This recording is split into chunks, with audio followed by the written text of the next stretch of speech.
Viewers, for those who enter in the gacha slop like Honkai Star Rail, Zenless Zone Zero, Wuthering Waves, Olympus Company, etc., what do you find interesting with these games generally speaking? To answer this on my end, it's mainly the fact I get to pull bad bitches, but aside from this, I'm mostly interested in how the story is delivered. Arknights is one of those games I was fascinated in because of this apocalyptic setting and the characters that reside and resist against a disease called orypathy. So, viewers, Arknights Endfield is a fraud. How, as a writer, do you tell great storytelling but lack emphasis? It's simple. You undervalue its original source material. The first Arknights game pushes us into a world called Terra, and the natural disasters that ensue have left behind minerals that would end up being their source of power. This crystalline mineral called originium had magical properties called arts that allowed users to tap into this unworldly power system in exchange for catching a progressive disease called orypathy. Because of its devastating nature, civilizations were in a collapse, and those who were infected by this were prosecuted, and in response, created a rebellious movement against the multitude of governments in Terra, waging war against them. The whole premise revolves around the conflict between humanity and the desire for absolute power, so why does its spin-off lack this formula? It's also simple. You take place on another planet called Talos-II. Throughout reading lore entries, I have come to understand that Terra's ancient civilization had created a gateway to Talos-II, and due to unforeseen circumstances of a war,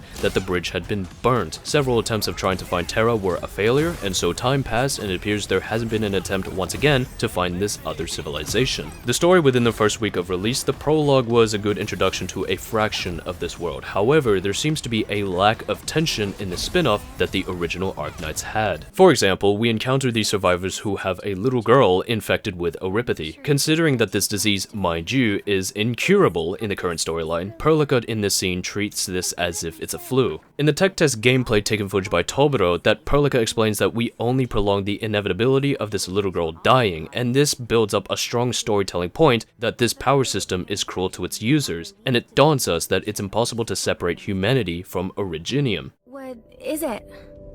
Ginny's orypathy is extremely severe.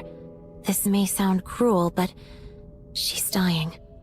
Many of her vital organs have succumbed to late-stage crystallization. I've seen too many cases, and a cursory examination was enough for me to reach this conclusion. But I thought the suppressants that you gave her worked. The suppressants worked, but only just. At her current stage of orypathy, it would only relieve her pain and symptoms, but it can't reverse organ failures that have already begun. Continue our work.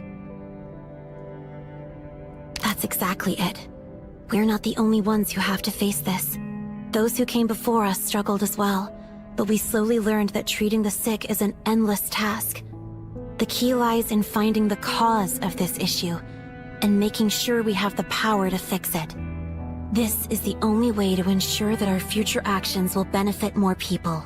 There are also issues in the department of gameplay where we feel overwhelmed by its tutorials, and my goodness chat, we might need to be engineering students because making a factory is ridiculous and it's so complex and confusing at times. It can also feel degrading where the tutorials have to constantly hold your hand, and someone mentioned that they had to be taught how to place a conveyor belt twice. This game is definitely not for everyone, and I'm glad that Arknights Endfield branches out by letting us create factories. I guess that's good enough for me. As this gacha game continues on, I really hope for the best that Hypergriff pulls itself up and sticks to the material. If you would like further details of this video game, I recommend checking out Tobiro's video. It's an hour long if you viewers have a good attention span.